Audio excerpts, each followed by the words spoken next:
amma ga'utti ni falmanna. Hiree mataa keenya alagaan hin murteessu, alagaan hin murteessu, alagaan hin murteessu. Moosa kan hin qabne falmattoota dhugaa, falmattoota dhugaa, falmattoota dhugaa.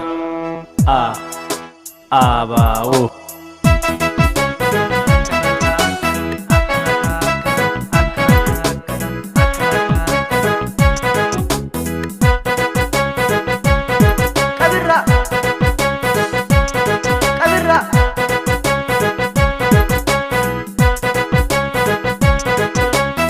Shakila miko kai barri barana kenyuma jarri aduma fokorti teson ka oboko titi ani shambura naramu amara mangauti ani naftanya namanu amma jalmarron bauti ani shambura naramu amara mangauti ani naftanya namanu amma jalmarron bauti naftanya kunate dami wanganku davana dakaba komo wanganku na davana dakaba komo wanganku naftanya kunate dami wanganku davana dakaba komo wanganku davana dakaba komo wanganku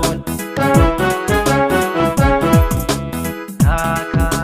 harsira ame hambura ame jimnara ame shawara ame urara ame harsira ame kaka ame kaka ame balira ame nargira ame rayu ame kaka ame komo ame kaka ame komo ame kaka ame jamitu ame kaka ame kame kame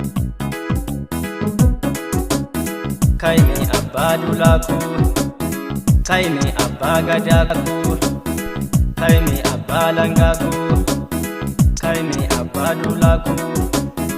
kaine ababuku kaine abasaku kaine abadulaku kaine abamalkaku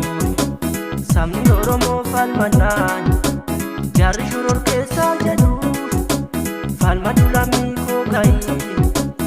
aguma yomi dunare in shakila miko kai barri barana kenyuma jarri aduma fokorti tesun kan obokotuma ani shumbura naramu amara mangauti ani naftanya namanu amma jalmarron bauti shakila miko kai barri barana kenyuma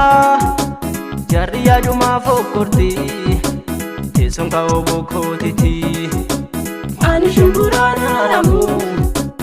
amara mangauti ani naftanya namanu amma jalmarron bauti ani shumbura naramu amara mangauti ani naftanya namanu amma jalmarron bauti